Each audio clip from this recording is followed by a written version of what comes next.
யோவான் 14:6-7 நானே வழியும் சத்தியமும் ஜீவனுமாயிருக்கிறேன், என்னாலே அல்லாமல் ஒருவனும் பிதாவிடத்தில் வரான் என்றும், என்னை அறிந்தீர்களானால் என் பிதாவையும் அறிந்திருப்பீர்கள், இது முதல் நீங்கள் அவரை அறிந்தும் அவரை கண்டும் இருக்கிறீர்கள் என்று தம்மை குறித்து கூறினார். இங்கே பரிசுத்த ஆவியானவரை மூன்றானவராகி சுட்டி காட்டவில்லை. சரி, அப்போ தான் நான் ஆன்சர் அதே தான். பரிசுத்த ஆவியானவர் சில பேசேஜஸ்ல இல்லாதனால பரிசுத்த ஆவியானவர் ரட்சிப்புல இருந்தோ இல்ல மற்ற, அதாவது ஜஸ்டிபிகேஷன், சாங்டிபிகேஷன், அந்த அதாவது நீதிமானாக்கப்படுதல் அல்லது பரிசுத்தமாக்கப்படுதல், அந்த அந்த இடங்கள்ல இருந்து அவர் முழுவதுமாகவே நீக்கப்பட்டார் என்று சொல்ல முடியாது. ஒரு உதாரணம் சொல்றேன். இப்போ எனக்கு அதுக்கப்புறம் அப்படி 3 இவங்க அதுக்கப்புறம் பிள்ளைகள் இருக்கிறாங்க. அதுல என்னுடைய 3ஆவது பிள்ளையை மட்டும் நான் இப்போ இங்கே ஒரு இதுக்கு இது பண்ணிட்டு கூட்டு போறேன். அப்ப என்கிட்ட கேட்கறாங்க, யாருன்னு கேட்டா இது என்னோட பிள்ளைன்னு சொல்றேன். அதனால எனக்கு இருக்கிறதான மற்ற 2 பிள்ளைகள் இல்லாமல் போய்விட்டார்கள் என்று சொல்லி அர்த்தம் இல்லை. நான் என்னுடைய அதுக்கப்புறம் மனைவியை நான் இது பண்ணிட்டு கூட்டிட்டு வரதுனால அல்லது மனைவியை குறித்து இது பண்ண பேசாதனாலையும், என்னை பெற்றெடுத்த என்னோட தாய் தகப்பன் இருக்கிறார்கள் என்று சொல்லி நான் ஒருவரையும் சொல்லாதனால என்ன நான் வந்து தாய் தகப்பனே இல்லாம இது பண்ணவர், அதுக்கப்புறம் அந்த பிறந்தவர் அவர் வந்து அந்த 3 பிள்ளைகளை பத்தி ஒரு தடவை சொல்லும் போது எல்லாத்தையும் சொல்லுன்றது நம்மளுடைய நோக்கத்திற்கு, நம்மளோட வசதிக்கு வசனத்தை கேட்கிற மாதிரி தான் இருக்க வழிய வசனத்தை பார்த்து அதில் இருக்கிறத எடுத்துக்கொள்ற மாதிரி எனக்கு இது தெரியல. சரி. அப்போ அடுத்தது யோவான் 14:23 ஒருவன் என்னிடத்தில் அன்பாயிருந்தால் அவன் என் வசனத்தை கைக்கொள்வான், அவனில் என் பிதா அன்பாயிருப்பார், நாங்கள் அவனிடத்தில் வந்து அவனோட வாசம் பண்ணுவோம் என்றார். பரிசுத்தாவி சேர்ந்து வாசம் பண்ணுவோம் என்று இங்க கூறவில்லை. நான் தான் சொல்றேன், ஆன்சர் பண்ணிட்டேன். அதான் அது பேசேஜஸ் இல்லாதனால நீங்கள் அதை எடுத்து கேட்கிறீங்க. இப்போ இந்த இடத்துல சொல்லப்பட்டிருக்கிறது நாங்கள் என்று சொல்லி பன்மையில சொல்லிக்கிறாங்க. அதுதான் பன்மையில அவர் அக்செப்ட் பண்ணிட்டார். இங்க என்ன சொல்ற, மனுஷனா இருக்கிற இயேசு சொல்ற. அதான் இப்ப 23rd வசனத்துல நாங்கள் என்றது பிதா வேற குமாரன் வேறன்றது நீங்க இப்போ அக்செப்ட் பண்ணிக்கிறீங்க. சாரி, நான் உங்களை இருக்க கேள்வி சாரி. யோவான் 14:7 வசனத்தில் 9 வரை பார்க்கும் பொழுது என்னை கண்டவன் பிதாவை கண்டான், நானும் பிதாவும் ஒன்றாயிருக்கிறோம் என்று சொன்னார். அதே நேரத்தில் 16ஆம் வசனத்தில் நான் போகிறேன், வேறொரு தேற்றவாளன் வருவார் என்று சொன்னார். 18ஆம் வசனத்தில் உங்களை திக்கத்தவர்களா விடேன் என்று சொன்னார். 20ஆம் வசனத்தில் நான் பிதாவில் நீங்கள் என்னிலும் நான் உங்களிலும், நீங்கள் என்னிலும் நான் உங்களிலும் என்று சொன்னார் சீசர்களை பார்த்து. அதே போல 23ஆம் வசனத்தில் நானும் பிதாவுமாக உங்களில் வாசம் பண்ணும் என்று சொன்னார். அப்படியானால் இங்கு தேற்றவாளனாக வருகிறவர் பிதாவா அல்லது குமாரனா அல்லது பரிசுத்தாவியா, அல்லது பிதாவாக குமாரனா பரிசுத்தாவின் செயல்படுகிற இயேசு கிறிஸ்து ஒருவரா இந்த பரிசுத்தாவியர் நம்மில் இருப்பவர்? நிதானிக்க வேண்டியது நீங்கள். யோவான் 16:7 நான் போகாதிருந்தால் தேற்றவாளன் உங்களிடத்தில் வரான், நான் போவேனாயில் அவரை உங்களிடத்தில் அனுப்புவேன் என்றார். அப்படியானால் இங்க பரிசுத்த ஆவியானவர் இருந்தாரா, இவர் போய் தான் அனுப்பினாரா? இல்ல, இப்ப நல்லா கவனிங்க. இயேசு கிறிஸ்துவனுடைய சிலுவை, பாடு, மரணம், அப்புறம் அந்த உயிர் தேர்தல் முன்னாடி வரையும் பரிசுத்த ஆவியானவர் இங்கே தான், முதல் ஆதியிலிருந்து பரிசுத்த ஆவியானவர் இங்கே தான் இருக்காரு. இயேசு கிறிஸ்துவோட பிறப்பு, இயேசு கிறிஸ்து அதுக்கப்புறம் ஊழியத்துக்குள்ள இது பண்ணி வந்தது, கொண்டு வந்தது, 40 நாளுடைய அப்புறம் வனாந்தரத்துக்குள்ளாக இது பண்ணி கொண்டு போனது, ஞானஸ்நானத்தின் போது அப்புறம் பிதாவினுடைய ரூபம் கொண்டு அவர் மேல வந்தது, பிசாசுகளை இது பண்ணி துரத்தது, எல்லாமே இயேசு கிறிஸ்து பரிசுத்த ஆவியானவரை கொண்டுதான் செய்தார். அதுல வந்து நான் பிசாசுகளை தேவனுடைய விரலினாலே பிசாசுகளை துரத்தினேன் என்று சொல்லி ஒரு இடத்துல கொடுத்திருக்கோம். அடுத்த இடத்துல அது பரிசுத்த ஆவியானவர் என்று சொல்லி கொடுத்திருக்கோம். சோ பரிசுத்த ஆவியானவரை கொண்டுதான் இயேசு கிறிஸ்து எல்லாவற்றையும் செய்தார். தேவன் ஆவி, பரிசுத்த ஆவியை தேவ ஆவி என்றும் ஆவி என்றும் பரிசுத்த ஆவி என்றும் கூறியிருக்கிறது. இயேசுவும் பரிசுத்த ஆவியினால் உருவானவர். அப்படியானால் திருத்துவத்தில் 2ஆம் நபர் யார், 3ஆம் நபர் யார்? இந்த இடத்துல அவர் சொல்றதான இந்த விஷயம் என்னன்னு கேட்டா, if Jesus is not glorified, அதாவது யோவான் 7வது அதிகாரத்துல அந்த கூடார பண்டிகையின் போது இது பண்ண பேசும்போது இயேசு கிறிஸ்து சொல்றாரு, நான் இயேசு கிறிஸ்து மகிமைப்படாததால் இன்னும் அவர் இது பண்ண வரவில்லை என்று சொன்னா அர்த்தம் என்னன்னு கேட்டா, that he did not come to dwell in the believers. அதுவரையிலும், அதாவது பழைய உடன்படிக்கையின் அடிப்படையிலே பரிசுத்த ஆவியானவர் வருவார். அதாவது என்ன சொல்றது, temporarily he will stay for a purpose. அந்த சித்தத்தை அவர்கள் நிறைவேற்றி முடித்த பிறகு பரிசுத்த ஆவியானவர் எடுத்துக்கொள்ளப்படுவார். ஆனா இயேசு கிறிஸ்துவோட பாடு, மரணம், அந்த உயிர் தேர்தலுக்கு பின்பதாக 3ஆம் நபராகிய பரிசுத்த ஆவியானவர் அவருடைய பிள்ளைகளோடு கூட, அவருடைய சரீரமாக சபையோடு கூட, ரட்சிக்கப்பட்ட பிள்ளைகளோடு கூட இருந்து உலகத்தினுடைய முடிவு பரியந்தவர்கள் அவர்களோடு கூட இருக்க வேண்டும் என்பதற்காக he was sent to dwell with them, அவர்களோடு கூட வாசம் செய்வதற்கு அனுப்பி வைக்கப்பட்டார் என்று சொல்லி பார்க்கிறோம். லூக்கா 11:13 பிதாவானவர் தம்மிடத்தில் வேண்டிக் கொள்ளுவர்களுக்கு பரிசுத்தாவியை கொடுப்பது அதிக நிச்சயம் அல்லவா? அப்படியானால் பரிசுத்தாவியை கொடுப்பது பிதா. இங்கு என்னாகும் 11:29 கர்த்தருடைய ஜனங்கள் எல்லாரும் தீர்க்க தரிசனம் சொல்லத்தக்கதாக கர்த்தர் தம்முடைய ஆவியை அவர்கள் மேல் இறங்க பண்ணினால் நலமாக இருக்கும் என்று வாசிக்கிறோம். ஆனால் புதிய ஏற்பாட்டில் அந்த கர்த்தர் யார் என்றால் இயேசு என்று வாசிக்கிறோம். நாங்கள் எங்களை பிரசங்காமல் கிறிஸ்து இயேசுவை கர்த்தர் பிரசங்கிக்கிறோம். இங்கு பரிசுத்தாவியை கொடுப்பது பிதாவா அல்லது கர்த்தரா? இங்கே இன்னொரு விஷயம், சீசலை பார்த்து சொல்கிறார், பிதாவின் ஆவியானவர் உங்களோடு பேசுவார். அதே வசனம் அது மத்தேயு 10:20 சொல்கிறார். லூக்கா 12:12 சொல்கிறார், பரிசுத்தாவியானவர் உங்களுக்கு பேசுவார். இந்த பரிசுத்தாவியன் என்பது பிதாவின் ஆவியா, கர்த்தருடைய ஆவியா, பரிசுத்தாவி தனிநபரா? பரிசுத்தாவியானவர் தனிநபர் என்று சொல்லி தான் வேதம் கூறுகிறது. அதற்கான ஆதாரங்களை தான் இப்போ நான் என்னுடைய போன சுற்றில் எடுத்து என்ன கேட்டேன், பிதாவானவர் தம்மிடத்தில் வேண்டிக் கொள்ளுகிறவர்களுக்கு பரிசுத்தாவியை கொடுப்பது, பிதாவானவர் கொடுப்பது அதிக நிச்சயம். இப்போ யோவான் 16வது அதிகாரம் 13ஆம் வசனம், 14ஆம் வசனம், 15வது வசனத்தில் அதற்கான விடை இருக்கிறது. இப்போ நல்லா இது பண்ணீங்கன்னா கவனிச்சிங்கன்னா, இயேசு கிறிஸ்து தான் செய்ய வேண்டியதான அந்த சிலுவை பாடு மரணத்தை முடித்த பிறகு அவர் போய் பிதாவின் இடத்தில் நான் வேண்டிக் கொள்வேன், அவர் உங்களுக்கு வேற ஒரு தேற்றவாளனை அனுப்பி வைப்பேன் என்று சொல்லி சொன்னார். By the passage and by the grammar rules, it's clear that it's talking about a third person. பிதா அனுப்பி வைப்பார். இயேசு கிறிஸ்து வேண்டிக் கொண்டது நிமித்தமாக, இயேசு கிறிஸ்து வேண்டிக் கொண்டது நிமித்தமாக என்பதற்கு இயேசு கிறிஸ்து பாடு, அதாவது சிலுவையில் அட்டோன்மெண்ட்டுக்கு என்ன சொல்றது, கிருபாதார பலியாக அடிக்கப்பட்டதனால, பிகாஸ் ஆஃப் தட் சாக்ரிஃபைஸ், இன்றைக்கு பரிசுத்த ஆவியானவர் போய் பிதாவின் இடத்தில் வேண்டிக் கொள்வார். அப்பொழுது பரிசுத்த ஆவியானவரை இன்றைக்கு பரிசுத்த ஆவியானவர் போய் பிதாவின் இடத்தில் வேண்டிக் கொள்வார். அப்பொழுது பரிசுத்த ஆவியானவரை இன்றைக்கு பரிசுத்த ஆவியானவர் போய் பிதாவின் இடத்தில் வேண்டிக் கொள்வார். அப்பொழுது பரிசுத்த ஆவியானவரை சீஷர்களோடு, அதாவது அவருடைய அந்த விசுவாசிகளோடு கூட என்றென்றைக்கும் இருக்கும்படியாக, அவர்களுக்குள்ளாக தங்கும்படியாக, என்றென்றைக்கும் தங்கும்படியாக அனுப்பி வைப்பார் என்று சொல்லி பார்க்கிறோம். ஜான் 16, 13, 14, 15. பழைய ஏற்பாட்டில் என்னாவு புஸ்தகத்தில் கர்த்தருடைய ஆவி இறங்குது. 1 சாமுவேல் புஸ்தகம் 10ஆம் அதிகாரம் 10ஆம் வசனத்தில் தேவனுடைய ஆவி யார் மேல இறங்குது? சவுல் மேல இறங்குது. 16:13 கர்த்தருடைய ஆவி இறங்குது. இங்கே கர்த்தருடைய ஆவி எல்லாரும் மேலே இறங்கி பண்ணுது. இங்க புதிய ஏற்பாட்டில் பார்த்தோம்னா இயேசு கிறிஸ்து தான் கர்த்தர்னு பைபிள் சொல்லுது. அப்போ பரிசுத்தாவி என்கிற 3ஆம் நபர் என்று நீங்கள் இதுவரையிலும் 3ஆம் நபர் தான் என்று ஆதாரம் தரவில்லை. நான் நீங்க வைத்த போது பரிசுத்தாவி 3ஆம் நபர் என்ற ஆதாரத்தை இதுவரை நீங்கள் வைக்கவில்லை அடிப்படையில். யோவான் 16வது அதிகாரம், however when the spirit of truth comes he shall guide you into all truth, for he shall not speak on his own authority, but whatever he hears, okay நான் இது பண்ணி answer முடிச்சறேன், whatever he hears he will speak and he will tell you things to come, he will glorify me for he will glorify me, for he will take of what is mine and declare it to you. All things that the father has are mine, therefore I said he will take of mine and declare it to you. சரியா? அப்போ தமிழ்ல இது பண்றது இது பண்ண பச்சை time ஆயிடும். ஆக்சுவலா 16வது அதிகாரம், யோவான் 16வது அதிகாரம் 13, 14, 15 வசனங்கள்ல நீங்கள் கேட்டதான கேள்விக்கான பதில் இருக்கு. அடுத்தது, இந்த பிதாவினுடைய ஆவியா இல்ல குமாரனுடைய ஆவியா என்று சொல்லி ஐயா இது பண்ண கேட்டார். there are several names. அது மாத்திரம் இல்ல, பரிசுத்த ஆவிக்கு இன்னும் அநேக பேர்கள் புதிய ஏற்பாட்டில் இது பண்ணப்பட்டிருக்கும், கொடுக்கப்பட்டிருக்கு.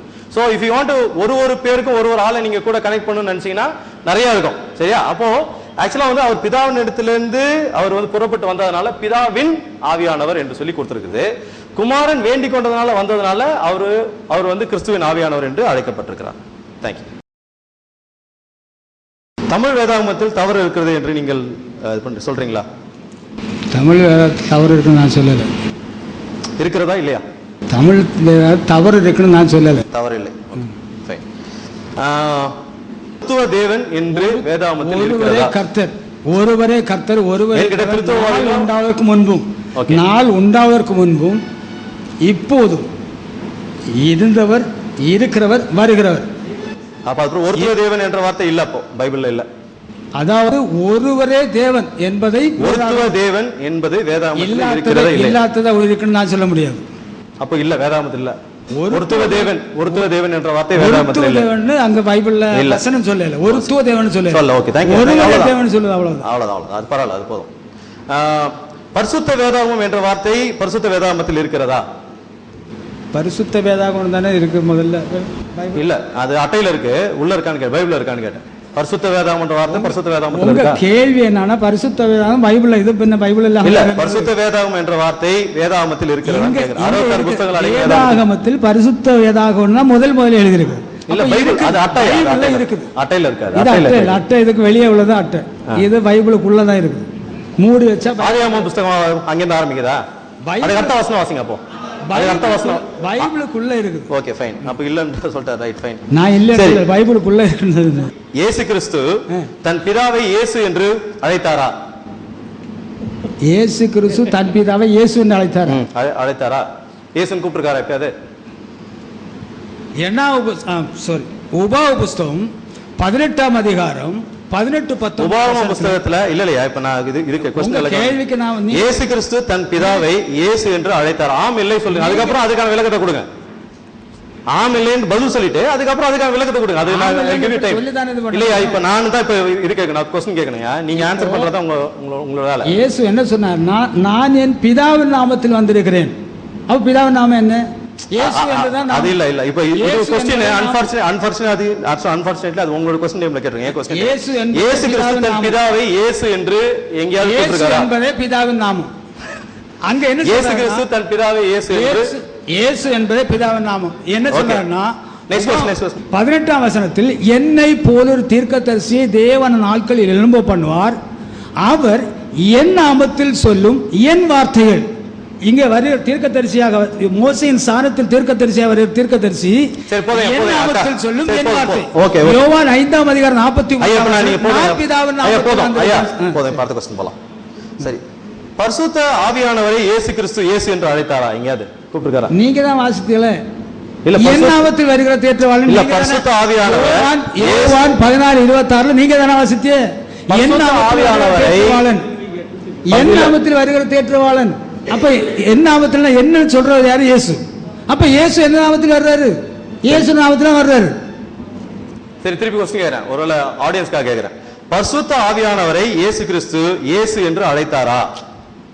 நீங்களே வாசித்தீங்க. நான் போகாவிட்டால் பரிசுத்தார் வரமாட்டார் சொல்றாரு. நான் போகாவிட்டால் பரிசுத்தார் வரமாட்டார்.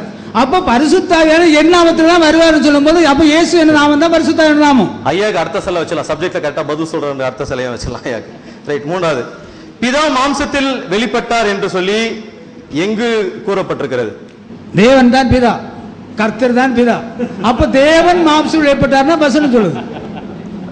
தேவன் 1 தீமோத்தேயு 3:16 சொல்லுது. தேவன் மாம்சத்தில் வெளிப்பட்டார். கர்த்தரே தேவன்.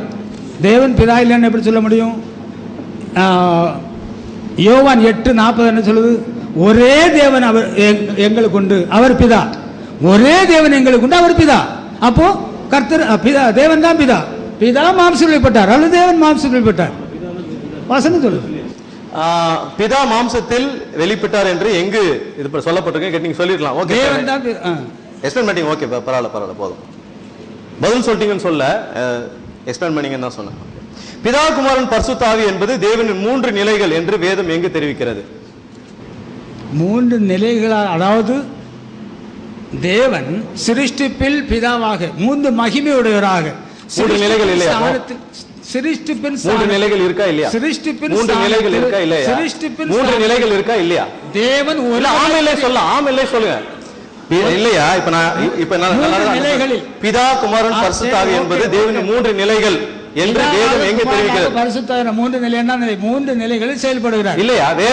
வேதம் எங்கு தெரிவிக்கிறதுன்னு கேக்குறேன். வசனம் காட்டுங்க. தேவன் தேவன் என்னைக்கு எப்படி இருக்காரு? இல்ல தேவன் சிருஷ்டிப்பில் பிதாவா இருக்கிறார், ரட்சிப்பில் மனிதகுமாரனாக எங்கு வருகிறார், நம்மை வழிநடத்துகிறார்.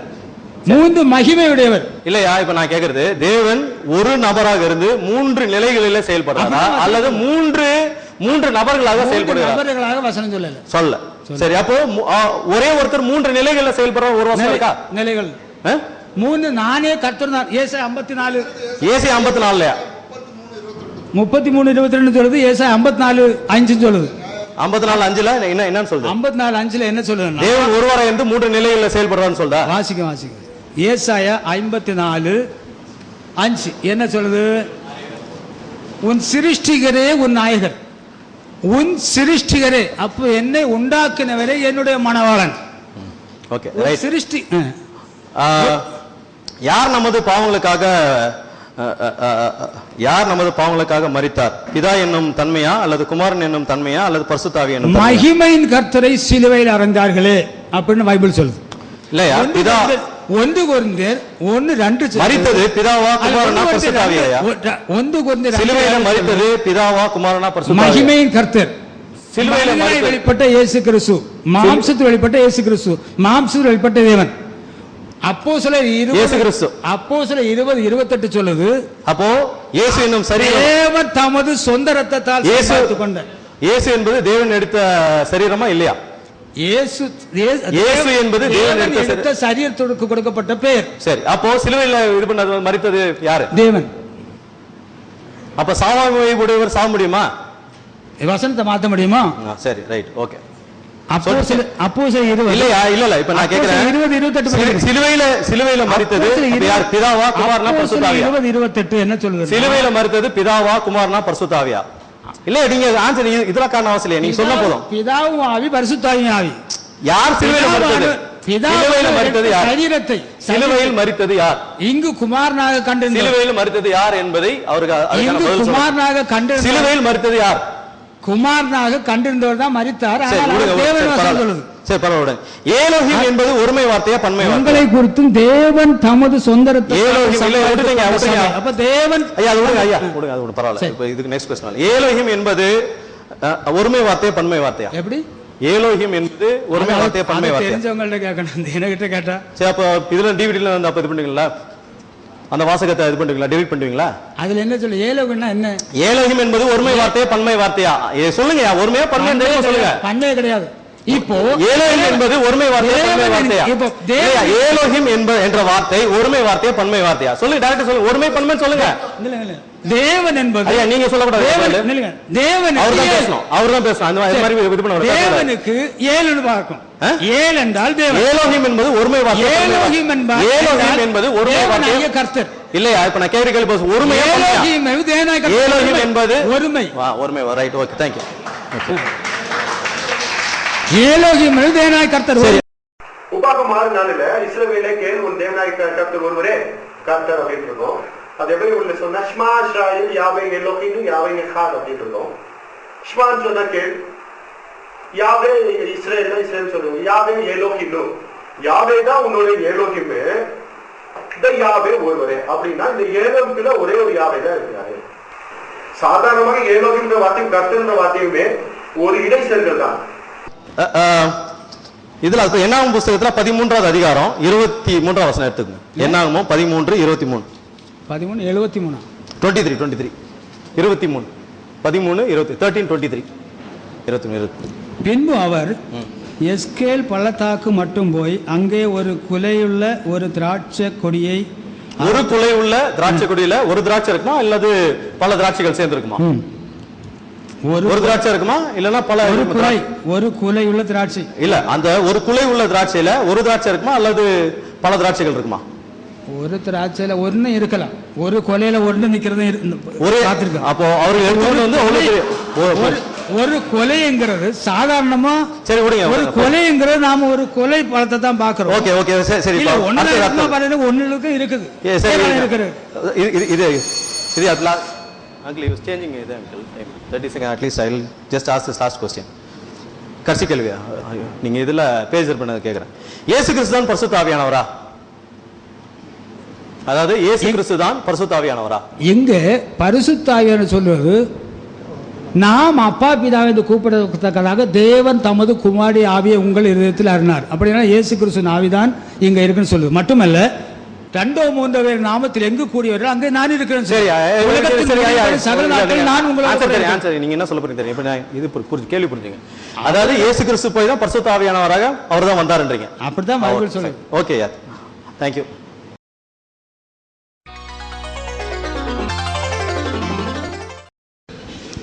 இந்த பகுதி 15 நிமிடங்கள் உண்டு. இந்த பகுதி காலை நடந்த பகுதியினுடைய கன்க்ளூஷனை நாம் இப்பொழுது செய்ய போகிறோம். ராபின்சன் வேதாகம் அடிப்படையில் எங்களுடைய பேக்ரவுண்ட் என்று சொல்லி அல்லது பாரம்பரியம் அல்லது வரலாறு என்று சொல்லி அவைகளை குறித்து இந்த வேதாகமும் என்ன திட்டத்தோடு போகிறது, இதன் நோக்கம் என்ன? இயேசு கிறிஸ்து இங்கே ஆபிரகாமின் குமாரனாக அந்த ஈசாக்காக என்று நின்றதையும் மல்கியா வரையில் உள்ள தீர்க்கதரிசன வசனங்களில் அது நியாயப்பிரமாணம் முழுவதும் இயேசு கிறிஸ்துவைத்தான் சுட்டி காட்டுவது என்றும் இயேசு கிறிஸ்துவுக்குள் அவரை அறிகிற அறிவு வந்த பின்பு இந்த வேதாகம் அல்லது பழையற்பாடு நமக்கு இயேசு கிறிஸ்து வழிகாட்டுதல் முடிந்துவிட்டது. இயேசு கிறிஸ்து நம்முடைய விசுவாசத்தை வைத்தால், அப்படி இயேசு கிறிஸ்து விசுவாசத்தை வைக்கிறவர்கள் மட்டும் தேவ ராஜ்யம் வாக்குத்த ராஜ்யம் சொந்தம் என்று நான் உங்களுக்கு எடுத்துக்கொண்டேன். மீண்டும் அதைத்தான் ஒரு வசனங்களை வாசித்து அதை உறுதிப்படுத்தி மீண்டும் ஐயா வரும்போது அவர் வேதாகமத்தில் எப்படி வந்தார் சொல்லிவிட்டு வந்திருக்க வேண்டும். ஆனால் அது சொல்லவில்லை. அதே போல் ஒருவர் என்பதற்கு 7 வசனங்களை எடுத்து காட்டினேன். 20 என்றோ அல்லது 3 என்றோ ஒரு 10 வசனம் எடுத்து காட்டியிருக்கலாம். அது செய்யவில்லை.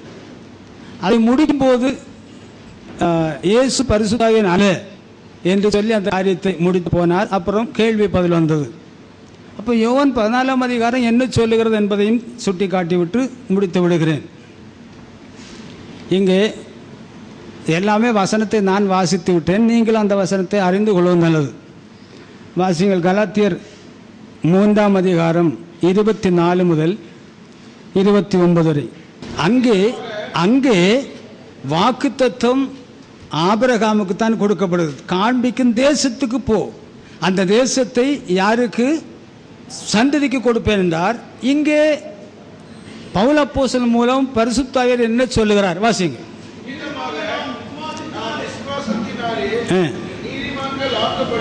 இவ்விதமாக நாம் விசுவாசத்தினாலே நீதிமான்கள் ஆக்கப்படுவதற்கு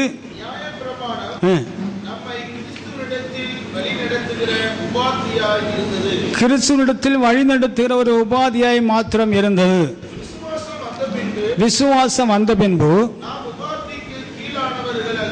நாம் உபாதிக்கு கீழானவர்கள். அப்படியானால் நியாயப்பிரமாணம் முழுவதும் கிறிஸ்துவைத்தான் சுட்டி காட்டி கொண்டு வருகிறது. ஒரு சந்ததியைத்தான் சுட்டி காட்டி கொண்டு வந்தது. 16ஆம் வசனம் அதை சொல்லுகிறது. இவ்வளமாக கிறிஸ்துவை நாம் கண்டடைந்த பின்பு, அவரிடத்தில் விசுவாசம் வைத்த பின்பு நியாயப்பிரமாணத்துக்கு நான் கீழ்பட்டவர்கள் அல்ல. வாசிங்க. நீங்கள் எல்லாரும் கிறிஸ்து இயேசுவை பற்றும் விசுவாசத்தினாலே தேவனுடைய புத்திரராய் இருக்கிறீர்களே. உங்களில் கிறிஸ்துவுக்குள்ளாக, பதவிக்குள்ளாக அல்ல, உங்களில் கலாத்திய சபைக்கு சொல்லுகிறார். அங்கே சொல்லும் போது 1ஆம் அதிகாரத்தில் சொல்லுகிறார், என்னுடைய சுவிசேஷத்தை நானோ அல்லது வானத்தில் தூதனோ மாற்றினால் கூட அவன் சபிக்கப்பட்டவன் சொல்லுகிறார். அங்கே சொல்லிவிட்டு ஆரம்பித்து சொல்லுகிறார், என்ன சொல்லுகிறார்? கிறிஸ்துவை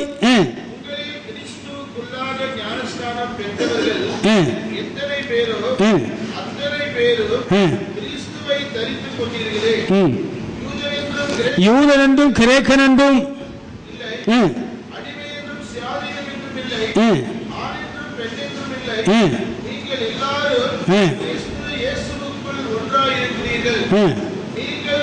நீங்கள் கிறிஸ்துவினுடையவர்கள் ஆனால், பிதாகுமாரனுக்கு உடையவர்கள் ஆனால், தேசம்தான் வாக்குத்தத்தம்.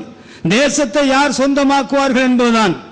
இங்கே நீங்கள் கிறிஸ்துவினுடையவர்களானால், ஆபிரகாமின் குமாரனான தாவீதின் குமாரனான இயேசு கிறிஸ்து காலம் நிறைவேறும் சிறிய இடத்தில் பிறந்தவராக வந்த, நியாயப்பிரமாணத்துக்கு கீழ்ப்பட்டவராக வந்த இந்த கிறிஸ்துவுக்கு யார் பிள்ளை ஆனார்களோ அவர்களைத்தான் வேதம் சுட்டி காட்டுவது. நீங்கள் கிறிஸ்துவினால் ஆபிரகாமின் சந்ததியாராகவும் அந்த தேசத்துக்கு சுதந்திரவாதிகளாக இருக்கிறீர்கள். வேற எங்கேயும் போக முடியாது.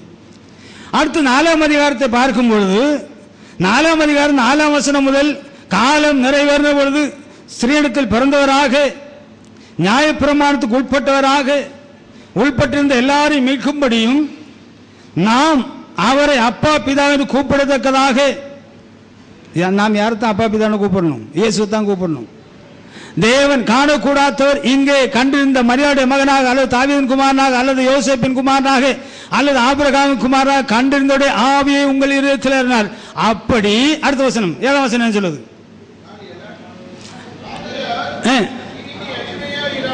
அப்படி அவருடைய ஆவியை பெற்று பிள்ளை ஆனால், அப்படி ஆனால் நீ அடிமையாயிராமல் புத்திரனாயிருக்கிறாய்.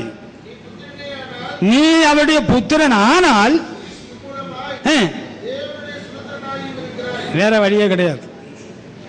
இதை நான் சொல்லி நான் அதற்குள் வந்திருக்கிறேன். ஒரு வழிமுறை இருக்கிறது.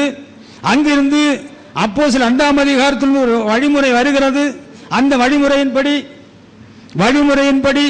நான் இதற்குள் வந்திருக்கிறேன் என்று நிரூபித்து விட்டேன். ஐயா அந்த இடத்துல எங்கேயும் வரல. அடுத்ததாக பார்க்கும்பொழுது இந்த விவாதத்தின் தலைப்பே ஒருத்துவ போதனை வேதாகம அடிப்படையில் உள்ளதா என்பதுதான். அதை குறித்து ஒருத்துவ போதனை தான் வேதாகம அடிப்படையில் உள்ளது என்பதை நிரூபித்தேன். ஒரே தேவன் அல்லது ஒரே கர்த்தர் என்பதை குறித்து ஏராளம் வசனம் வாசித்து உங்கள் முன்னால் வைத்தேன். அங்கே கர்த்தர் தான் வானத்துக்கும் பூமிக்கும் தேவனான கர்த்தர் என்றும், அந்த கர்த்தர் தான் யெகோவா என்றும், கர்த்தராக நித்திய கண்மலை என்றும், அந்த கண்மலை கிறிஸ்து என்றும், கிறிஸ்து கர்த்தர் என்றும், கர்த்தரே ஆவியானவர் என்றும் பேசி முடித்தேன். இங்க 2-3 பேரை வேதம் வெளிப்படுத்தவில்லை. தேவன் மாம்சப்பட்டார். மரியாள் மூலம் சரீரத்தை எடுத்தார். சரீரத்தை எடுத்து இங்கே மனிதனாக எருசலேமில் நிற்கிறார். ஆனால் இந்தியாவில் ஆவித்தன்மையில் தேவனாக இருக்கிறார். இந்த சட்டத்திட்டங்களை எல்லாம் பரிகரித்தார். நான் போகிறேன், வேறொரு தேற்றவாளனை அனுப்புகிறேன் என்று சொன்னார். யாராக? மரியாளுடைய மகனாக, அல்லது யோசேப்பின் குமாரனாக, அல்லது தாவீதின் குமாரனாக, அல்லது ஆபிரகாமின் குமாரனாக நின்றவர். இயேசு கிறிஸ்து கூறும்போது அவர் எங்கெல்லாம், அதாவது மனிதகுமாரன் இழந்து போனதை தேடவும் ரட்சிக்கவே வந்தேன் என்று சொன்னார். மனுஷகுமாரன் இழந்து போனதை தேடவும் ரட்சிக்கவே வந்தான் சொன்னார். மத்தேயு 16ஆம் அதிகாரம் 13ஆம் வசனத்தில் மனுஷகுமாரன் என்னை ஜனங்கள் யார் என்று சொல்லுகிறார்கள் என்று கேட்கிறார். மத்தேயு 20:18 மனுஷகுமாரன் பிரதான ஆசாரியரிடத்தில் வேதபாரரிடத்தில் ஒப்புக் கொடுக்கப்படுவார். மனுஷகுமாரன் என்றே தம்மை சொல்லுகிறார். மத்தேயு 12:40 மனுஷகுமாரனும் இரவும் பகலும் 3 நாள் பூமியின் இதயத்தில் இருப்பார். மத்தேயு 26:2 2 நாளைக்கு பின்பு பஸ்கா பண்டிகை வரும் என்று அறிவீர்கள். அப்பொழுது மனிதகுமாரன் சிலுவையில் அறையப்படுவதற்கு ஒப்பு கொடுக்கப்பட்டிருப்பார். மத்தேயு 26:45 இதோ மனிதகுமாரன் பாவிகளுடைய கையில் ஒப்பு கொடுக்க. இதெல்லாம் இயேசு கிறிஸ்து நேரடியாக சொல்லுகிற வார்த்தை. மத்தேயு மார்க் 8:31 மனுஷகுமாரன் பல பாடுகள் பட்டு மூப்பராலும் பிரதான ஆசாரியரும் வேதபாரகராலும் ஆகாதவனில் தள்ளப்பட்டு கொல்லப்பட்டு 3 நாளைக்கு பின்பு உயிர் தெழுந்திருக்க வேண்டியதென்று அவர்களுக்கு போதிக்க தொடங்கினார். இங்கே சுவிசேஷத்தை போதித்தவர் தன்னை மனிதகுமாரன் மனுஷன் என்றே சொல்லிக் கொண்டிருக்கிறார். இயேசு கிறிஸ்துவை இப்பொழுது அவரை தாவீதின் அல்லது ஆபிரகாமின் குமாரனாகவும் சந்ததிக்கு தான் ராஜ்யம் சொந்தம் என்றும், அந்த ராஜ்யத்துக்கு ஈசாக்காக கிறிஸ்து வந்து சொன்னார், நீங்கள் மனம் திரும்புங்கள் பரலோக ராஜ்யம் சமீபத்திற்கு என்றும், அந்த ராஜ்யத்துக்கு எப்படி போக முடியும் என்று அவர் வழியை காட்டினார். அந்த ராஜ்யத்திற்கு ஜனங்கள் ஆயத்தப்பட்டிருப்பது தான் இதில் எழுதியிருக்கிறது. அந்த ஜனங்களோடு கூட நாங்களும் ஆயத்தப்பட்டு இருக்கிறோம், வழிமுறை இருக்கிறது என்பதை குறித்து பேசினேன். மட்டுமல்ல, தேவன் ஒருவராய் பெரிய அதிசயங்கள் செய்கிறார் என்று பரிசுத்த வேதாகமம் வெளிப்படுத்துவது என்பதை பேசினேன். யோவான் 14ஆம் அதிகாரத்தை எடுத்து வைத்துக் கொண்டு நான் போகிறேன், வேறொரு தேற்றவாளனை அனுப்புகிறேன் என்று சொல்லுகிறார். அப்ப வேற ஒரு தேற்றவாளன், அப்படியானால் தேற்றவாளன் தான் இங்கு இருக்க வேண்டும், இயேசு இருக்கக்கூடாது, அல்லது இங்கே சொல்லியிருந்தவர் இருக்கக்கூடாது. ஆனால் மத்தேயு 18:20 சொல்கிறார், 2-3 நாமத்தில் எங்கு கூடி வருகிறீர்களோ அங்கே நான் இருக்கிறேன். மத்தேயு 28:20 சொல்கிறார், உலகத்தின் முடிவு வரை சகல நாட்கள் நான் உங்களோடு கூட இருக்கிறேன். இவர் போய்விட்டார். ஆனால் பேதுரு அப்போஸ்தலர் 9ஆம் அதிகாரம் 33-34 பார்க்கும்போது ஐநேயாவே இயேசு கிறிஸ்து உன்னை குணமாக்குறார், நீ எழுந்து போ என்று சொல்லுகிறார். இவர் அங்க இல்ல இருக்கணும், உங்க இருக்கக்கூடாது இல்ல. கொலோசர் 2ஆம் அதிகாரம் 27 பவுல் மூலம் ஆவியானவர் சொல்லுகிறார், கிறிஸ்து மகிமை நம்பிக்கை உங்களுக்குள் இருப்பதே அந்த ரகசியம். அப்படியானால் இங்கு இருப்பது யார்? தீர்க்கதரிசியோடு பேசினவர் கிறிஸ்துவின் ஆவி என்று வேதம் சொல்லுகிறது. ஆக பரிசுத்த வேதாகமத்தில் ஒருவராய் பெரிய அதிசயங்களை செய்கிறவரே தேவன் என்று வேதம் சொல்லுகிறது. அதை இங்கே காலையிலிருந்து ஒவ்வொரு சப்ஜெக்டாக பேச அதை எடுத்து சொல்ல சொன்னேன். அதை நீங்கள் சிந்தியுங்கள். கர்த்தர் உங்களை ஆசீர்வதிப்பார். பிதாக்குமாரன் பரிசுத்த ஆவியின் நாமத்தினாலே உங்களுக்கு அன்பின் வாழ்த்துக்கள். நாம் இந்த ஒருத்துவ போதனை வேதாகம அடிப்படையிலானதா என்ற தலைப்பின் கீழாக நாம் இன்றைக்கு காலை வேளையிலிருந்து நாம் இந்த விவாத நிகழ்ச்சியை பார்த்து கொண்டிருக்கிறோம். போன என்னுடைய கடைசி சுற்றிலே நான் என்னுடைய வாதங்களை வைத்து கேள்வி நேரத்தின் போது ஐயாவிடத்தில் ஒரு சில கேள்விகள் கேட்டேன். அதற்கான பதில்களை ஐயா கொடுத்தார்கள். அதை நீங்கள் கேட்டீர்கள். ஐயா இன்னைக்கு ஐயாவுடைய இதுல அதுக்கப்புறம் முடிவுரையில காலையில பேசின முதல் சுற்றோட முடிவுரையை தான் ஐயா முடிச்சார். அந்த விசுவாசத்தை குறித்தோ ஒரு நம்பிக்கை குறித்தோ ஒத்துவத்தை குறித்து அவர் வந்து கன்க்ளூஷனா கொடுத்து அவர் பாயிண்ட்ஸ் கொண்டு வந்து அந்த பாயிண்ட் அவரே எக்ஸ்பிளைன் பண்ணி சொல்லி அதை லாஸ்ட் இப்போ அவருடைய கடைசி சுற்றுல கன்க்ளூட் பண்ணி தான் பரவாயில்ல. இன்னைக்கு காலையில் நடந்ததான் பாருங்க. இன்னைக்கு காலையில் நடந்து அவர் 30 நிமிடங்கள் ரெஸ்டா 40 நிமிடங்கள் பேசி அதோட ஓவர். அதுக்கப்புறம் அடுத்த தலைப்பு கொடுத்துரும். அடுத்த தலைப்பு திருப்பி கண்டிப்பா அதே பேசி அதே பேச வந்து அவர்களுக்கு கொடுக்கப்பட்ட தலைப்புல அவர்களால் இது பண்ண பிரசன்ட் பண்ண முடியலன்றது தெளிவா தெரிகிறது. ஆளு தன்னுடைய சபை வரலாற்றை விவரிக்காத என்ன கேள்விதான் ஆளின் விரித்தாக பதவியை அதாவது பதவி உங்களை ரட்சிக்காது என்று சொல்லி அவர் சொன்னார். பதவியை ரட்சிக்கும் என்று சொல்லி யார் சொல்றது? ரோமன் கத்தோலிக்க சபையில இருக்க சொல்லுவான். போப் கிட்ட போனாதான் வரும் ரோமன் கத்தோலிக். நானும் ரோமன் கத்தோலிக் சபை அல்ல. உங்களுக்கு தைரியம் இருந்துச்சுன்னா ரோமன் கத்தோலிக்கர்களோடு போய் நீங்க இது டிபேட் பண்ணணும். அவங்க சொல்லுங்க. அதனால இங்க நாங்கள் வந்து பதவி அவர்களை சொல்லிட்டு ரட்சிக்கணும் சொல்லிட்டு சொல்ல அதனால தவறான அதுக்கு அதாவது நாங்கள் அப்படி செய்யறது போல சொல்றது தவறு. நம்பர் 2 ஏலோஹிம் என்பது பன்மை வார்த்தை. Nobody can do it. I have a friend who is in Israel. 33 ஆண்டுகளாக அவர் இஸ்ரேல் தேசத்தில் தேவனுடைய ஊழியத்தை செய்து வருகிறார். எபிரேய மொழி அவருடைய தாய்மொழி. அவரிடத்துல நான் இப்போ before I came to the debate I spoke with him on the phone. அவர் ஆக்சுவலி இன்னைக்கு நான் இங்க இருந்து பேசுற மாதிரி ஆக்சுவலி வச்சிருந்தேன். ஆனால் இது அப்போ விவாதம் செய்யற போது எங்கள் 2 பேரை தவிர வேற அடுத்த நபர் இது பண்ண பேசக்கூடாதுன்றதுக்காக அவருடைய கருத்துக்களை நான் இது பண்ண கேட்கல. Otherwise I could just ask him to call on the phone. இது பண்ண சொல்ல வச்சிருப்பேன். எல் என்ற வார்த்தை சிங்குலர், ஏலோஹிம் என்ற வார்த்தை ப்ளூரல், பன்மையை குறிக்கும் சொல். அதாவது தமிழ் மொழி தவிர எனக்கு வேற எந்த மொழியும் தெரியாதுன்னு சொல்ற ராபின்சன் ஐயா கிட்ட ஏலோஹிம் என்பது ஒருமை வார்த்தையா பன்மை வார்த்தையான்னு கேள்வி கேட்டா எனக்கு அந்த மொழி தெரியாதுன்னு சொல்லிட்டா பிரச்சனை இல்லை.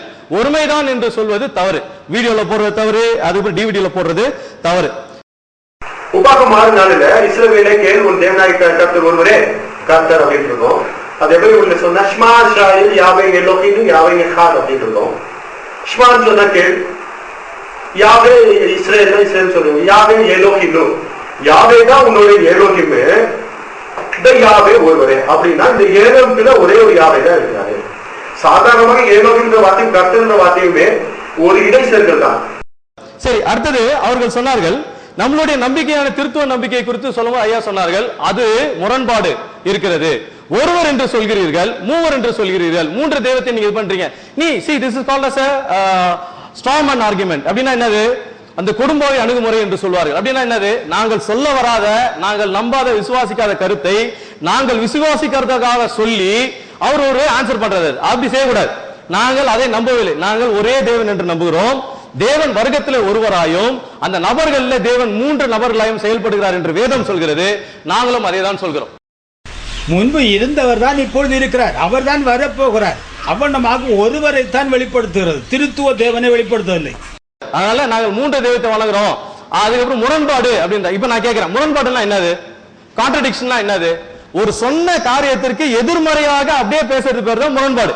சரியா? இப்ப அவங்க சொல்றாங்க ஒருவர் என்று சொல்வதும் அவருக்குள்ளாக மூவர் என்று சொல்வது முரண்பாடுன்றாங்க. இப்போ அவங்க பார்க்கலாம், முரண்பாட பார்க்கலாம். அவர் சொன்னாரு காணக்கூடாத தேவன் அப்படின்னு அர்த்தம்னா காணக்கூடாதுன்னு அர்த்தம். காணக்கூடாத தேவன் காணக்கூடியவராக வந்தார். காணக்கூடாத தேவன் காணக்கூடியவராக வந்துட்டார்னா அவர் என்னவாயிடுறாரு? காணக்கூடாத தேவனுடைய அந்த தன்மை, அந்த ஸ்டேஜ் அவரு விட்டுட்டார், இழந்துட்டாருன்னு அர்த்தம். நான் கேட்கிறேன், அவர்கள் சொல்ற மாதிரி ஒரே நபராய் இருப்பார்களானால் காணக்கூடாத தேவன் காணக்கூடியவராக மாறிவிட்டால் அது முரண்பாடு. வேதாகமும் எந்த வசனத்திலும் முரண்பாடு இல்லாதது. வேதாகமத்தை கொடுத்ததான தேவன் எந்த இடத்திலுமே அவரை முரண்படுத்திக் கொள்ள மாட்டார். தன்னைத்தானே அவர் இன்றைக்குமே முரண்படுத்திக் கொள்ள மாட்டார். அப்போ காணக்கூடாத தேவன் காணக்கூடியவராக மாறுறது அவங்களுக்கு எப்படி தெரியல? முரண்பாட தெரியல. ஏன்? அது அவங்களுக்கு சாதகமா இருக்கிறதுனால அப்படி எடுத்து பேசிக்குவாங்க. யோவான் 4:24 படி காணக்கூடாத தேவன் ஆவியா இருக்கிறார், 1 கொரிந்தியர் 12:4 ஆவியானவர் ஒருவர்தான், அந்த ஒருவர் சகோதரர் ராபின்சனுக்குள் இருக்கிறார். இப்படி இருக்க எருசலேம், அமெரிக்கா, இந்தியா, இங்கிலாந்து போன்ற உலக நாடுகளில் தேவனை ஆராதிக்கிற சபைகளில் கோடிக்கணக்கானவர்களில் உலாவுகிற சர்வ வல்லவரான தேவ ஆவியானவர் யார்? ஒருவரா? பல கோடி ஆவியானவர்களா? ஆவியானவராக பரலோகத்திலும் உலகம் அனைத்திலும் செயல்படுகிறவரும் மரியாள் வழியாக மனிதனாகி எருசலேமில் மட்டும் செயலாற்றினவரும் ஒருவர். அவர்தான் ஆவியான தேவன். இதை மறுதலிப்பதுதான் திருத்துவம். யாத்திராகமம் புஸ்தகம் 33வது அதிகாரம் 20வது வசனம். யாத்திராகமம் 33:20. நீ என் முகத்தை காண மாட்டாய், ஒரு மனுஷனும் என்னை கண்டு உயிரோடு இருக்க கூடாது என்றார். அப்போ ஒரு மனுஷனும் என்னை கண்டு உயிரோடு இருக்க கூடாது. இது ஆண்டவர் சும்மா டைம் பாஸ்க்காக சொன்னார். மோசைகிட்ட வேற என்ன பேசணும்னு தெரியாத இருந்ததுனால டைம் பாஸ்க்கு என்ன பார்த்து நான் செத்துருவேன். அதுக்கப்புறம் வசனம் இருக்கு, அவர்கள் தேவனை கண்டார்கள், அவர்கள் தேவனை தரிசித்தார்கள் என்று சொல்லி வசனம் இருக்கு. அப்ப ஆண்டவர் சும்மா கொடுத்தாரா? அத இது அதுக்கப்புறம் இன்னும் இல்ல, அவங்களை பொறுத்தவரையும் முரண்பாடு இல்லை. ஆனா திருத்துவ வேதாம் அடிப்படையிலான திருத்துவ நம்பிக்கை உடையவர்களுக்கு இது நன்றாக புரியும். ஏன்னு கேட்டா தேவன் வர்க்கத்துல ஒருவராயும் நபர்கள்ல மூவராயும் இருக்கிறதுனால மேசியா அல்லது அனுப்பப்பட்டவர் அல்லது அபிஷேகம் பண்ணப்பட்டவர் அப்படின்னு சொல்றதான அவரு இரண்டாவது நபரான அந்த திருத்துவத்துல இருக்கிறவரு பழைய ஏற்பாட்டிலும் புதிய ஏற்பாட்டிலும் தோன்றினார், அவரே காட்சியளித்தார், அவரை பார்த்தார்கள். அப்போ இன்னொருத்த பார்க்கல, காணக்கூடாத தேவன் காணப்பட்டவராக மாறிட்டார்னா இட்ஸ் a contradiction. ஆவியின் தன்மையில் உலகம் அனைத்துக்கும் அவர் தேவன், ஆனால் ரூபத்தன்மையில் எருசலேமில் மட்டும்தான் அவர் குமாரன். இந்த குமாரன் யார்? மரியாள் மூலம் நமக்காக தேவன் எடுத்த தேவனுடைய சரீரம். வேதாகமானது தெய்வீகம் மனுஷிகம் என்று இரு தன்மையைத்தான் வெளிப்படுத்துகிறது. மூவர் என்ற விசுவாசம் மூடத்தனம். அது தேவனால் வந்ததும் அல்ல, சீசர்களால் வந்ததும் அல்ல. மனிதன் தேவ நாமத்தினால் ஞானஸ்நானம் பெற்று அதன் மூலம் பாவ மன்னிப்பை பெற்றுவிடக் கூடாது என்பதற்காக வஞ்சகனால் வந்தது என்பதுதான் உண்மை. The rule of logic says, எப்படின்னா என்னது? கான்ட்ரடிக்ஷன் சொல்றது அவர்கள் கூறுகிறதற்கு எதிர்மறையாக சொல்வது. அதாவது ஒரு ஜோடி புறல எத்தனை புறா இருக்குன்னு கேட்டேன். எத்தனை இருக்கும்? 2. இல்லங்க, ஒரு ஜோடினா நாங்களாம் ரொம்ப ஸ்ட்ரிக்ட், நாங்களே யாரும் எதுவும் ஏமாத்த முடியாது. ஒரு ஜோடி புறல 1 தான் இருக்குன்னு சொல்ல முடியுமா? அது பன்மையை குறிக்கின்றதான வார்த்தை. அதே போல ஏலோகிம் என்ற வார்த்தை, எக்காட் என்ற அந்த வார்த்தைகளுக்கான அந்த விளக்கங்களை நாம் இது பண்ண பார்த்தோம். அதே மாதிரி பாத்தீங்கன்னா நியாயாதிபதிகளோட புஸ்தகத்துல 13வது அதிகாரம் 22வது வசனத்துல அவர்கள் தேவனை கண்டு அவர்கள் மரித்து போகவில்லை என்று சொல்லி பார்க்கிறோம். யோவான் 8ஆம் அதிகாரத்துக்கு நாம் இப்பொழுது திருப்பிக் கொள்வோம். யோவான் 8வது அதிகாரம் 13வது வசனத்தை படிங்க. யோவான் 8:13. அப்பொழுது பரிசேயர் அவரை நோக்கி, உன்னை குறித்தே நீ சாட்சி கொடுக்கிறாய், உன்னுடைய சாட்சி உண்மையானதல்ல என்றார்கள். அதுக்கு 14ஆம் வசனம். இயேசு அவர்களுக்கு பிரயோஜனமாக, என்னை குறித்து நானே சாட்சி கொடுத்தாலும் என் சாட்சி உண்மையா இருக்கிறது. ஏனெனில் நான் எங்கே இருந்து வந்தேன் என்றும் எங்கே போகிறேன் என்றும் அறிந்திருக்கிறேன். நீங்களோ நான் எங்கே இருந்து வருகிறேன் என்றும். 14ஆம் வசனம் படிங்க. 16 to 18. நான் நியாயம் தீர்த்தால் என் தீர்ப்பு சத்தியத்தின்படி இருக்கும். ஏனெனில் நான் தனித்திருக்கவில்லை, நானும் என்னை அனுப்பின பிதாவுமாக இருக்கிறோம். நான் தனித்திருக்கவில்லை. I am not alone. நான் தனியா இல்ல, நானும் என்னை அனுப்பினவராக பிதா. 2 பேர் ஐயா சொன்னார். இப்ப எடுத்து காமிச்சலாம். வசனம் ஏதாவது இருக்கு, இந்த இடத்துல இருக்கு வசனம் இருக்கு. அந்த வசனம் மூவரை தான் சுட்டி காட்டுகிறதா? It talks about 2 people, 2 persons. Any grammar, அதாவது அடிப்படையாக வேதாகமத்தை தெரிந்திருக்கிறவர்கள், இலக்கணத்தை அடிப்படையா பேசிக் கிராமர் ரூல்ஸ் யாருக்கெல்லாம் தெரிஞ்சிருக்கிறவர்களுக்கு நன்றாய் தெரியும். இது it actually talks about 2 persons, existence of 2 persons side by side. அப்படிலாம் எப்படி சொல்றது? முகமுகமாய் இருந்ததான இருவரை குறித்து அந்த இடத்துல சொல்லப்பட்டிருக்கு. ஒன்று அவரை குறித்து சாட்சி இருக்கிறார், அவரை அனுப்பினவராக பிதா அவரை குறித்து சாட்சி கொடுக்கிறார் என்று சொல்லி நாம் அந்த இடத்துல பார்க்கிறோம். யோவான் 10:30 நானும் பிதாவும் ஒன்றாயிருக்கிறோம் என்றார். அப்படியானால் பிதாவாகவும் குமாரனாகவும் இருக்கிறவருடைய பெயர் இயேசு. யோவான் 14:26 என் நாமத்தில் வருகிற பரிசுத்த ஆவியாகிய தேற்றரவாளன் என்றார். அப்படியானால் பரிசுத்த ஆவியின் நாமம் இயேசுதானே. ஆலன் இதை ஏன் விசுவசிக்கவில்லை? அடுத்த வசனம் யோவான் 5ஆம் அதிகாரம் 31ஆம் வசனம் 32ஆம் வசனம். யோவான் 5:31-32. என்னை குறித்து நானே சாட்சி கொடுத்தால் என் சாட்சி மெய்யாயிராது. என் சாட்சி மெய்யாயிராது. என்னை குறித்து சாட்சி கொடுக்கிறவர் வேறு ஒருவர் இருக்கிறார். வேறு ஒருவர், அவர் தான் ஏற்கனவே சொல்ற விளக்கம் கொடுத்திருக்காரு. வேறு ஒருவருக்கு, ஆனா வேதாகமத்தின் அடிப்படையிலான விளக்கம் வேறு ஒருவர் என்பது அனதர் பர்சன். அப்ப அவர் இல்ல, மற்றொருவர். சரியா? Presence of two persons. இயேசு கிறிஸ்து தான் நம்மோடு இருக்கிறார் என்று கூறியிருக்கிறதான இந்த வசனங்களை எல்லாம் மறுக்கிறார் பாருங்கள். ஒருவேளை இயேசு கிறிஸ்து தான் பரிசுத்த ஆவியானவராக திருப்பி வந்துட்டார்னு சொன்னா பெந்தேகோஸ்தே தான் இயேசு கிறிஸ்துனுடைய இரண்டாம் வருகை. ஒருவேளை இயேசு கிறிஸ்து தான் இயேசு கிறிஸ்து தான் பரிசுத்த ஆவியானவராக வந்துட்டாருன்னா பெந்தேகோஸ்தே தான் இயேசு கிறிஸ்துனுடைய இரண்டாம் வருகை. அப்படின்னா அவங்கள பொறுத்தவரை என்னது, வருகை ஏற்கனவே நடந்து முடிஞ்சிச்சுன்ற கூட்டம். யார் மாதிரி?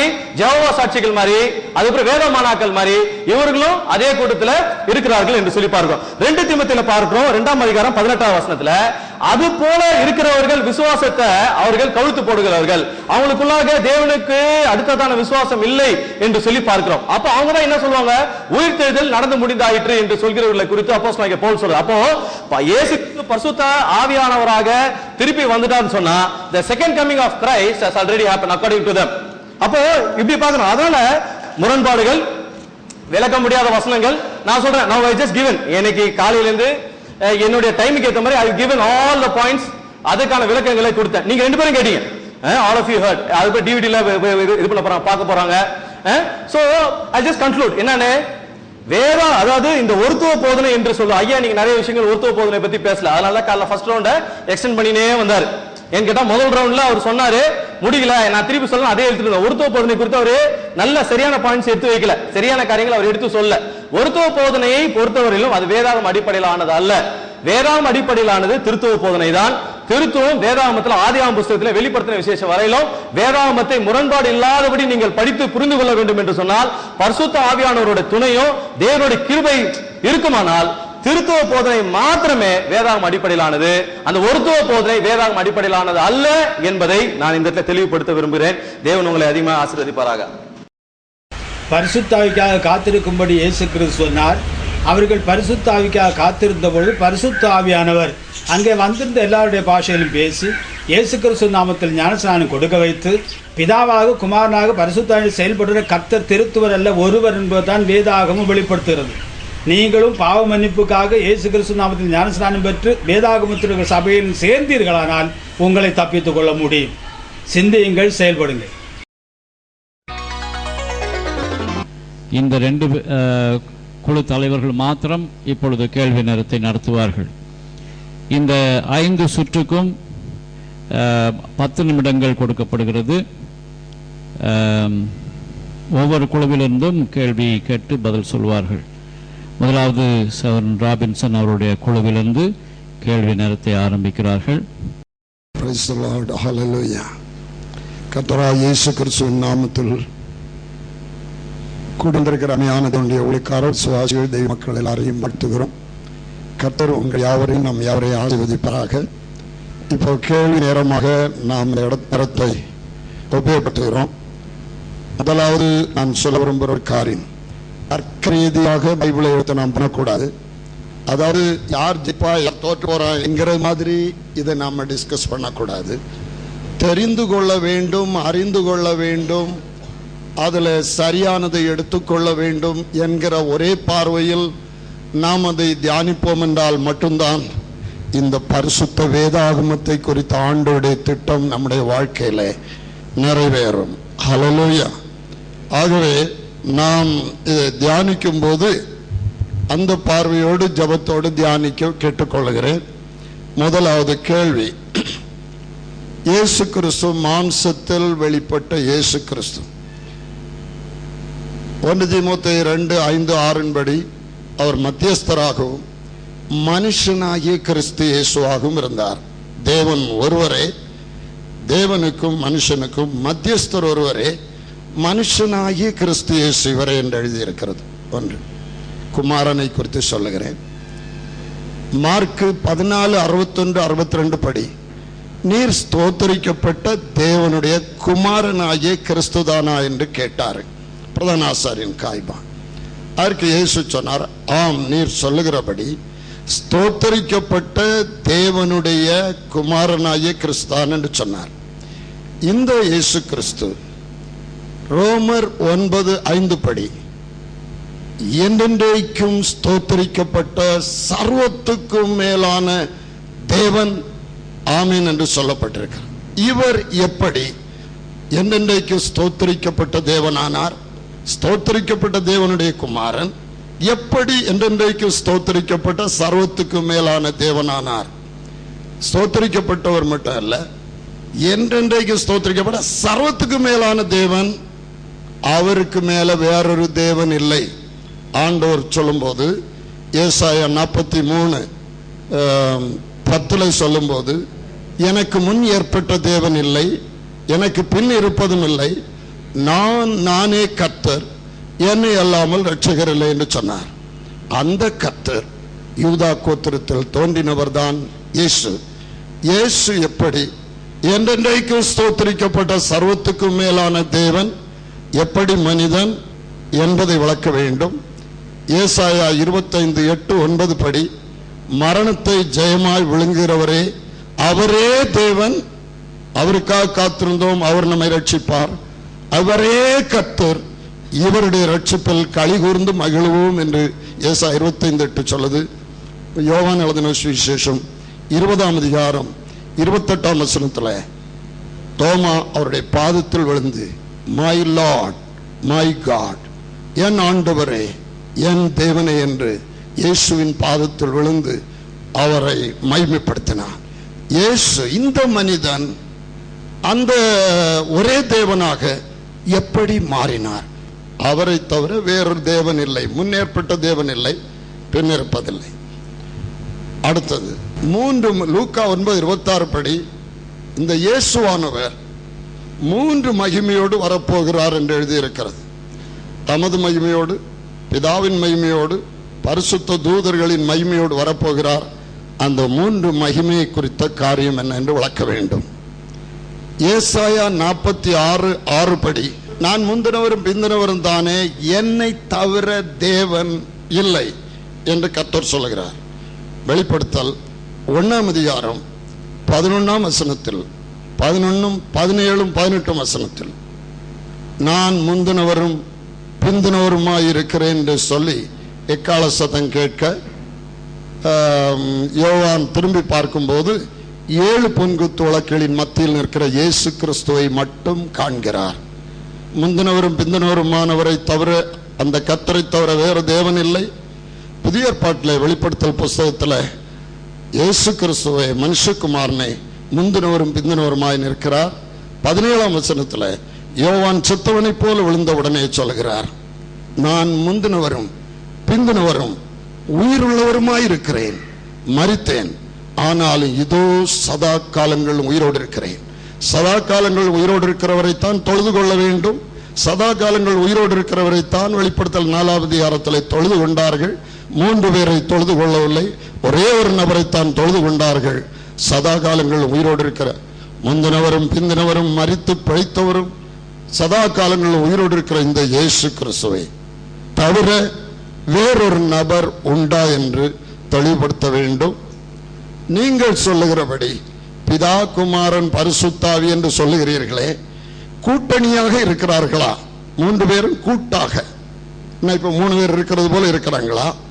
அல்லது 3 பேரும் ஒரே ஆள் ரூபத்துக்குள்ள அந்த மகிமை வெளிப்படுகிறதா? இதையும் தெளிவுபடுத்த வேண்டும். நீங்கள் சொல்லுகிற பிதா குமாரன் பரிசுத்த ஆவியான அந்த ஒரு தேவனுடைய பெயர் என்ன என்பதையும் விளங்க பண்ண வேண்டும். பிதா குமாரன் பரிசுத்தாவி 3 என்று சொன்னீர்கள். அந்த 3 ஒருவரான அந்த தேவனுடைய பெயர் என்ன என்பதை விளக்க வேண்டும். இயேசுவானவர் குமாரனாய் வந்தவர் அனுப்பப்பட்டு வந்தாரா, தானாய் வந்தாரா? ஹல்லேலூயா. தானியேல் 2ஆம் அதிகாரம் 34ஆம் வசனமும் 44ஆம் வசனம் சொல்லுது, ஒரு கல் கையால் பெயர்க்கப்படாமல் உருண்டு வந்து, அந்த ஒரு கல் கர்த்தராகிய இயேசு கிறிஸ்து என்று நம்ம எல்லாருக்கும் தெரியும். இதுக்கு மாற்று கருத்து இருக்காது என்று எண்ணுகிறேன். ஆகிய ஒரு கல் கையால் பெயர்க்கப்படாமல் வேறொரு ஆள் பிடிச்சு தள்ளி விடாமல், வேறொரு ஆள் அனுப்பி விடாமல் அந்த கல் தானாக உருண்டு வந்தது. தேவனை இன்னொருவர் விரட்டி விட வேண்டுமா, தள்ளி விட வேண்டுமா, அனுப்பி விட வேண்டுமா? ஹல்லேலூயா. வேண்டுமா? தானாய் வந்தாரா அல்லது அனுப்பிவிட்டு வந்தாரா? 1 தீமோத்தேயு 3:16 சொல்லுது, தேவன் மாம்சத்தில் வெளிப்பட்டார், ஒருவரே என்று வேறொரு தேவன் இல்லை என்று அறிந்திருக்கிறோம் என்று 1 கொரிந்தியர் 8:4 சொல்லுது. Praise the Lord. ஹல்லேலூயா. ஆகவே அவர் அனுப்பிவிட்டு வந்தாரா, தானாய் வந்தாரா? கர்த்தருடைய நாமத்துக்கு ஸ்தோத்திரம். சகலமும் அவரை கொண்டும் அவருக்கென்றும் சிருஷ்டிக்கப்பட்டது என்று சொல்லப்பட்டிருக்கிறது. கொலோசர் 1:15 வாசிக்கும் போது, சகலமும் ஆவியான தேவனுடைய தற்சரூபமாயிருக்கிற கிறிஸ்துவை கொண்டும் கிறிஸ்துவுக்கு என்றும் சிருஷ்டிக்கப்பட்டது என்று எழுதியிருக்கிறது. அவரை கொண்டு. ஆனால் ரோமர் 11:30 கடைசி 2 வசனத்தை வாசிக்கும் போது, அவராலேயும், அவராலேன்னா அவரே தான், வேற யாரும் சொல்லி தள்ளி விட்டு ஒரு உண்டாக்கல்ல, அவராலேயும், அடுத்தது அவர் மூலமாயும் அவருக்கென்று உண்டாயிருக்கிறது. அவராலே என்று சொல்லும் போது அவரே தான், வேறு அங்க செகண்ட் பர்சன் இவரை தூண்டி விடுறதுக்கல்ல, அவர் மூலமாய். அப்ப அவராலேயும் அவர் மூலமாயும் ஏன் சொல்லியிருக்கிறது தெளிவுபடுத்தவும். ஆமென். ஆண்டவராகிய இயேசு கிறிஸ்து நாமத்தில் உங்களுக்கு வாழ்த்துக்கள். ஐயா சொன்ன கருத்து உண்மையாகவே ரொம்ப நல்லா இருந்தது. அதாவது இது முடிவாகவோ ஜெயித்தமோ தோத்தமோன்றது அல்ல என்றது ஐயா சொன்னது நல்லா இருக்கு. அது அவங்களுடைய குழுவுக்கு அது அப்ளை பண்ணால் நல்லா இருக்கும். அவர்கள் தான் அவங்களுடைய டிவிடியில் தோத்தாங்க ஜெயிச்சாங்க அவங்க தான் போட்டாங்க, நாங்கள் போடல. கபடாய் போட்டது நாங்கள் போடல, அவங்க தான். அதனால அந்த சொன்ன கருத்தை தயவாக உங்களோட குழுவுக்கு சொல்லி புரிய வைக்குமாறு தாழ்மையை கேட்டுக்கொள்கிறேன். சரி, அப்போஸ்தலர்கள் யார்? ஏன்னா காலையிலிருந்து அநேக கேள்விகளை வைத்தார்கள், ஐயா சொன்னார்கள். அப்போஸ்தலர் வழியினாலதான், அப்போஸ்தலர் வழி, அப்போஸ்தலர் அந்த இடத்துக்கு வந்ததான் அடிக்கடி ஐயா சொன்னதை நிலையிலும் டிவிடியிலும் புத்தகத்திலும் அநேக இடத்துல படிச்சோம். படிக்காம இந்த காரியத்தை கேட்கவில்லை. அப்போ நீங்க வைக்க வேண்டியது, அப்போஸ்தலர் யார்? அப்போஸ்தலர்கள் தேவனுடைய பன்மைத்தன்மை நம்பினார்களா அல்லது தேவனுடைய ஒருமைத்தன்மையை நம்பினார்களா? எதை நம்பினார்கள்? அடுத்தது, அப்போஸ்தலர்கள் 3 நபர்கள் இல்லை என்று சொல்லியிருக்கிறார்களா? அப்போஸ்தலர்கள் 3 நபர்கள் இல்லை என்று சொல்லியிருக்கிறார்களா? ஐயா சொல்லும் போது அனுப்பினாரா தானா வந்தாரான்னு வேதவசனம் ரொம்ப தெளிவா காட்டுது. அனுப்பப்பட்டவர், கிளியர் கட்டா இருக்கு வசனம். அதனால வேதத்தை ஆதாரத்தோடு எடுத்து வாசித்தால் புரிந்துவிடும். அப்போஸ்தலர்கள் ஒருத்துவத்தை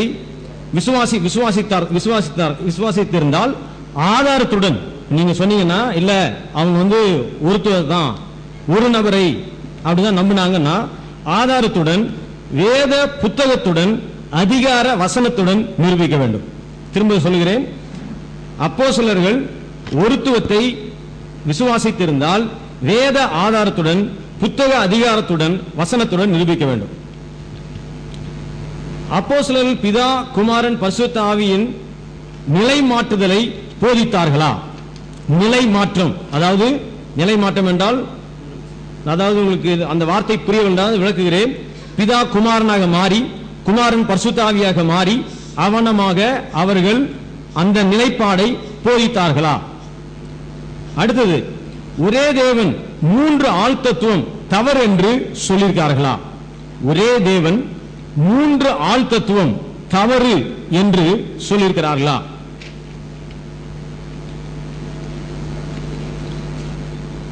சரி, நீங்கள் நிரூபிக்க வேண்டியது அப்போஸ்தலர் யார் என்று நிரூபிக்க வேண்டியது. யார் அந்த அப்போஸ்தலர்கள் என்று நிரூபிக்க வேண்டியது.